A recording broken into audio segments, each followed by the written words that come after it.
तो हेलो मेरे प्यारे स्टूडेंट्स। तो आज बात किया जाए पॉलिटी के वैसे क्वेश्चंस या वैसे टॉपिक्स जो बहुत ही महत्वपूर्ण है शॉर्ट क्वेश्चंस के आंसर के लिए, जो कि आपको बताया जाए। बिल्कुल सुने ध्यान से, कहेंगे तो लिखवा दिया जाएगा या हम समझा दे रहे हैं। एक्सप्लेनेशन में ध्यान दे, क्योंकि सुनने की चीजें हैं और समझने की चीजें हैं। क्वेश्चन पूछे कि किन्हीं दो प्रावधानों का जिक्र करे जो भारत को धर्मनिरपेक्ष देश बनाता है। ठीक है, संविधान जब बना था हमारा, तो संविधान संशोधन के द्वारा ये बताया गया, क्या बताया गया कि भारत जो है, भारत में धर्मनिरपेक्ष होगा। भारत क्या होगा? धर्मनिरपेक्ष। कब? तो संविधान ये संशोधन होगा, पहला। दूसरा, भारत का कोई अपना धर्म नहीं है। भारत का कोई भी अपना धर्म नहीं है। जैसे लोग हिंदू बोलते हैं कि हिंदू राष्ट्र बनाना है, ये राष्ट्र बनाना है, वैसा बिल्कुल ये भारत का संविधान कहता है कि भारत का कोई धर्म नहीं है। और ये भी ध्यान रखेंगे, धर्मनिरपेक्ष राज्य शुरू से नहीं था, ये संविधान संशोधन के द्वारा बनाया गया। किसके द्वारा बनाया गया था? तो संविधान संशोधन के द्वारा बनाया गया था। ये चीजें क्या समझ में आ रहा है? अगर कहें कि किन्हीं दो प्रावधान, तो एक क्या करेंगे कि भारत ये संविधान संशोधन के द्वारा भारत एक धर्मनिरपेक्ष राज्य, पहला बात लिखेंगे। दूसरा बात है क्या लिखेंगे कि भारत का कोई अपना धर्म है ही नहीं। क्या दो हो गया कि नहीं हुआ? हुआ कि नहीं हुआ? दो। क्या हम बोल रहे हैं समझ में आ रहा है? क्या पहला का क्वेश्चन सा समझ में आया या इसके बारे में समझ में आया? क्या समझ में आया या नहीं आया? क्या समझ में आया या नहीं आया बाबू? बोलिए बोलिए, क्या समझ में आ रहा है? क्या समझ में आ रहा है या नहीं? क्या आ रहा है? लाइट नहीं आ रहा है? उम्मीद है कि समझ में आ रहा है। क्या दिक्कत है आपको?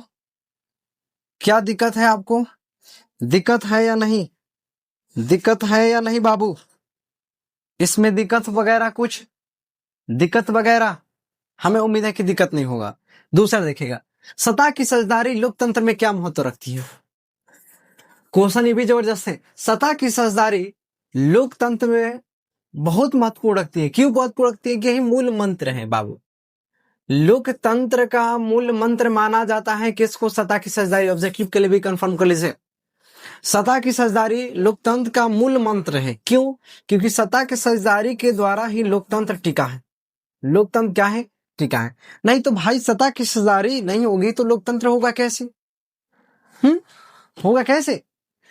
कहने का हमारा अर्थ है, यानी मतलब है कि जो सत्ता की साझेदारी है लोकतंत्र का मूल मंत्र है, क्योंकि यही जो सत्ता की साझेदारी के कारण लोकतंत्र में सभी लोगों, जैसे उच्च नीच कास्ट हो या अलग अलग धर्म के हो, कोई भी हो, उसको समान अधिकार मिलता है। उसको क्या मिलता है? वो समान अधिकार मिलता है। और यानी समाज में परिवर्तन का आना बिल्कुल जरूरी है।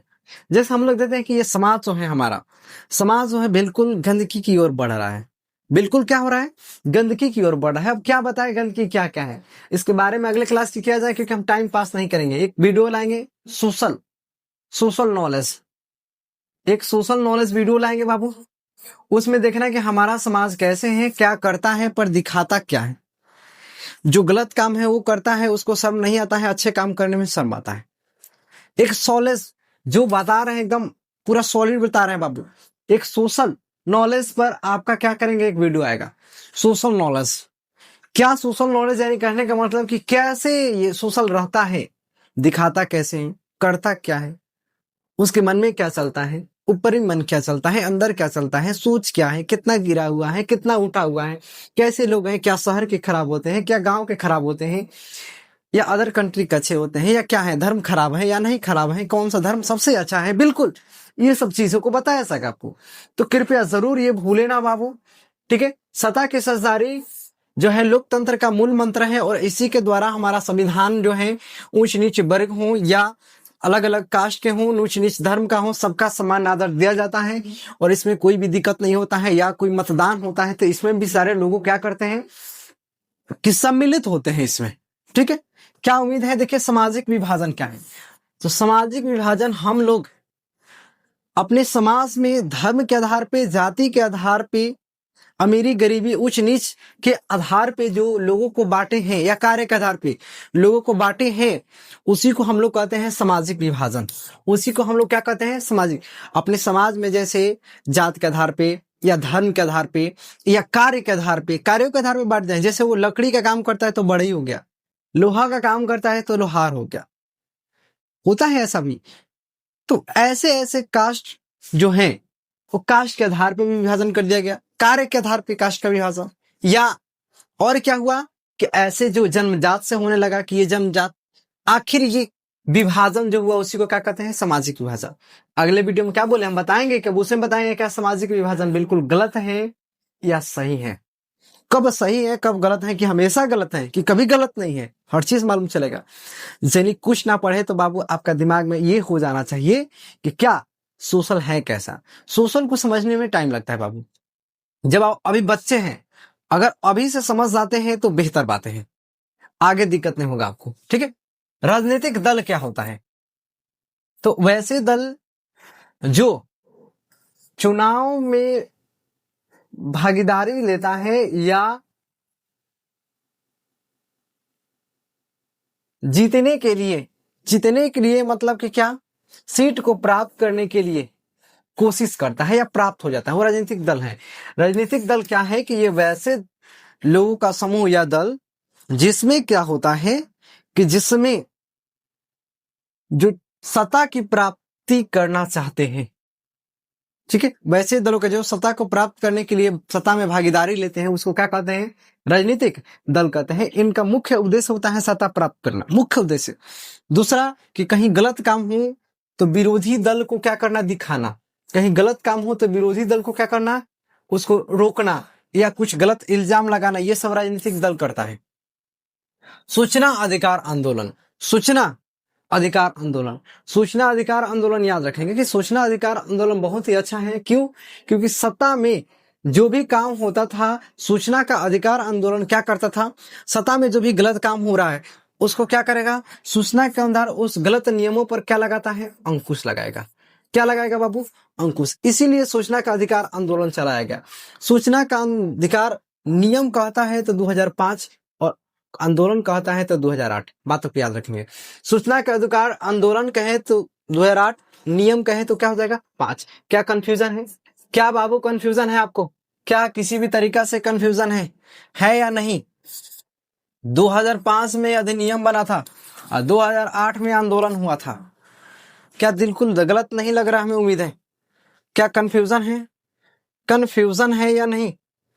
दल बदल कानून क्या है, तो दल बदल कानून का मतलब बता दिए हैं कि दल बदल कानून विधायकों और सांसदों पर लगता है। एक अपना दल छोड़कर दूसरे दल में प्रवेश कर जाते हैं। दल बदल कानून क्या है कि कोई दल बदल कानून विधायक और सांसद पर लगता है। विधायक और किस पर लगता है, सांसदों पर, विधायकों और सांसदों पर लगता है। विधायक मतलब समझ आता है, विधायक का मतलब क्या समझते हैं, बोलिए, एमएलए। इसका मतलब एमएलए होता है और इसका मतलब एमपी होता है। ध्यान से सुन लीजिए, विधायक का मतलब होता है एमएलए और सांसद का मतलब होता है एमपी, मेंबर ऑफ पार्लियामेंट।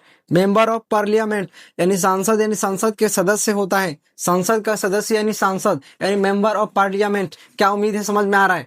तो ये विधायकों और सांसदों पर लागू होता है या नियम। इस नियम में ये है कि कोई भी जो है दल छोड़कर दूसरे दल में जा सकता है, सम्मिलित हो सकता है, ऐड हो सकता है या कोई छोड़ सकता है। यह गुप्त मतदान क्या है, तो जब कोई अपना मत को गुप्त रूप से दान करता है तो उसको गुप्त मतदान कहा जाता है। गुप्त मतदान पत्र के द्वारा दिया जाता है। गुप्त मतदान पत्र के द्वारा दिया जाता है। क्या कंफ्यूजन है या नहीं। गुप्त मतदान किसके द्वारा देता है, गुप्त मतदान पत्र। जैसे कोई एक डब्बा रहता है, पहले आता था चुनाव देने के लिए, नाम उम और छपा रहता है और उसमें दिया जाता है। क्या कंफ्यूजन है या नहीं। आतंकवाद, अशिक्षा लोकतंत्र के लिए चुनौती है कैसे बाबू। आतंकवाद है तो लोकतंत्र के लिए चुनौती है। क्या होता है कि कोई आतंकवादी आकर सत्ता की कब्जा कर देता है, किसी भी तरह से मिल करके किसी नेता मंत्रियों या सैनिकों द्वारा तख्ता पलट कर देता है। सैनिक द्वारा करता है तो सैनिक तख्ता पलट, या डायरेक्ट आक्रमण करता है तो आक्रमण करके, जैसे भी आतंकवाद होता है वो। अशिक्षा भी लोकतंत्र के लिए महत्वपूर्ण चुनौती है। क्यों है, क्योंकि अशिक्षित लोग भी सत्ता की प्राप्ति कर लेते हैं। उनको दिमाग नहीं, वहां से नहीं, लेकिन कुछ तो चाहिए, नोटिस करना चाहिए कि बिना पढ़े लिखे लोग, बिना पढ़े लिखे लोग को क्या करना चाहिए? सत्ता की प्राप्ति नहीं होना चाहिए। बिना पढ़े हुए लोगों को सत्ता की प्राप्ति नहीं होना चाहिए, ऐसा नियम होना चाहिए। क्यों? क्योंकि उनके पास समझ होती नहीं है, उनके पास समझ होती नहीं है। तो पहली बात क्या है कि ये कोई सोच रहा है कि सर बाबू सोचेंगे क्या पढ़ा लिखा ही समझदार होता है, ऐसा बात नहीं है। लेकिन कहीं अगर पढ़ा लिखा हो तो कहीं और फ्यूचर की बातें कोई सोचेगा। अभी का देखने में फ्यूचर के देखने में बहुत अंतर होता है। तो फ्यूचर कैसे देखा जाता है? जो पास्ट के अकॉर्डिंग देखा जाता है। क्या समझ रहा हम क्या कर रहे हैं? ये दोनों लोकतंत्र के लिए क्या है? चुनौती है। लोकतंत्र पूछेगा इसका डेफिनेशन। लोकतंत्र जनता द्वारा जनता के लिए शासन है, जनता द्वारा चुनी जाती है। ठीक है, ये किसने? अब्राहम लिंकन ने बोला था। और जैली बात किया जाए लोकतंत्र, क्या बात किया जाए? लोकतंत्र। तो लोकतंत्र के बारे में हर एक चीज बातें आपने याद करना होगा। लोकतंत्र के बारे में हर चीज बातें याद करना होगा, जो भी जैसे हम बता दें लोकतंत्र का डेफिनेशन, लोकतंत्र के लिए चुनौतियां, लोकतंत्र क्या सही है भारत में कैसे बताएं, इसका वर्णन करें। क्या वर्णन करें लोकतंत्र के महत्व का? एक ही बात है भाई, जो लगता है एक ही क्वेश्चन में लपेट के देगा। महत्व का वर्णन करें। सत्ता की साझेदारी से आप क्या समझते हैं? हर एक चीज है। सामाजिक विभाजन, सांप्रदायिकता एक पूछता है, ध्यान समझेंगे। सांप्रदायिकता क्या होता है? जब धर्म के आधार पे लोग भेदभाव और झगड़ा करते हैं तो क्या कहलाता है? सांप्रदायिकता कहलाता है। क्या कहलाता है? सांप्रदायिकता। ये दंगे के कारण फैलता है, दंगा वगैरह होता है, ये क्या होता है? सांप्रदायिकता। तो ऐसे क्वेश्चंस जो पॉइंट्स है वो आपको समझना है, क्योंकि हम बार बार ऐसे छाटा गया है कि हर बार ये एग्जाम में पूछता है आपको, हर बार एग्जाम में पूछता है कुछ बीट करके। तो वैसे क्वेश्चंस आपके एग्जाम के लिए बहुत बेनिफिट होगा। क्या समझ में आ रहा है? समझ में आ रहा है या नहीं बाबू? क्या कंफ्यूजन है? कंफ्यूजन है नहीं? ठीक है, तो आज के लिए रहने देते हैं, बाकी धन्यवाद।